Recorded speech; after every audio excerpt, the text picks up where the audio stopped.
Hello folks, welcome to a new topic. We are moving into node 4.1 this week. Now we started out talking about life in the digital age, then we moved into thinking about images and how they kind of function in digital environments and how we can make them and manipulate them using digital technologies, and now we're moving into storytelling.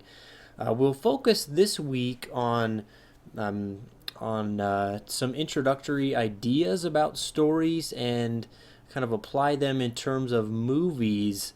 The specific movie we'll be talking about is The Social Network, which is obviously about the rise of Facebook and talks about Mark Zuckerberg. Not necessarily that it's a factual story, completely fact based, but it is a story nonetheless about the emergence of Facebook as the world's largest social network.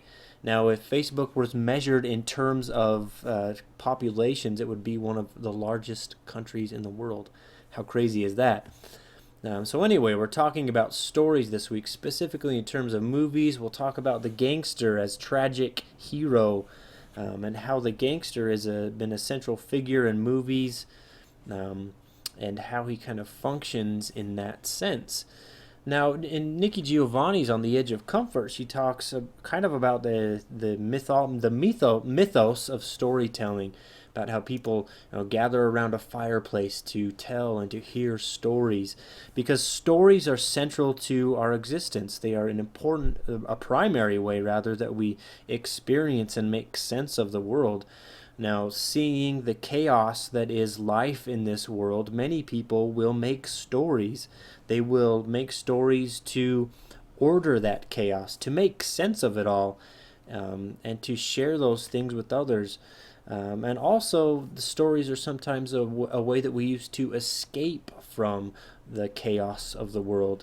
So they help us to reorder that chaos and also to escape from the chaos. But stories also give us experience. For instance, they can help us to understand and to feel things that we might not otherwise be able to experience or feel in our lives. In my own life, for instance, if I read a story about Ernest Shackleton and his adventures in the climbing mountains, etc., etc., I can, if the story is well written, then I can gain an experience with those adventures. It's almost like I am there. I experience it myself. It's a vicarious way for me to expand my understanding of the world.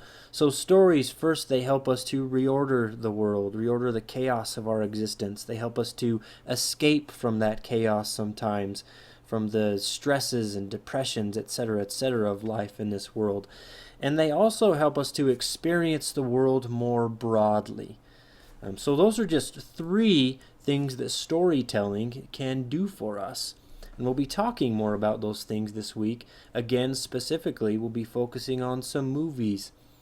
And how, because movies are really a primary way that some of us have come to experience stories. In the world when so many movies are coming out, we can go to a movie theater, we can sit down and experience these stories in a grand way with a group of other people. So that's kind of an introduction to this new node, the topic that we'll be studying for the next 2 weeks. We have the usual assignments for the week. I've asked you to complete a survey about the free writing journal because I want to maybe rethink that a little bit. I'll be in touch with some of those, with some changes perhaps to that by the end of the week. And also, you'll be using the shared annotation spreadsheet again, talking about the role of storytelling in your life in the voice board, Google Conversations. And I also, and participate, I want you to watch and annotate a movie of your choice. Now, it can be any movie at all. It could be one you've seen before, one you haven't seen, one of your favorites. It can be any movie. Just pick a movie, watch it, and annotate it as you watch. And I would like you to post a link to your annotations on the Node 4.1 movie annotations page on Google+. So all the links are there. It should all be ready to go. I'll have the role of the storytelling voice board ready to go shortly. If you have any questions about the unit, about the work we've done, please do feel free to let me know. My inbox is always open.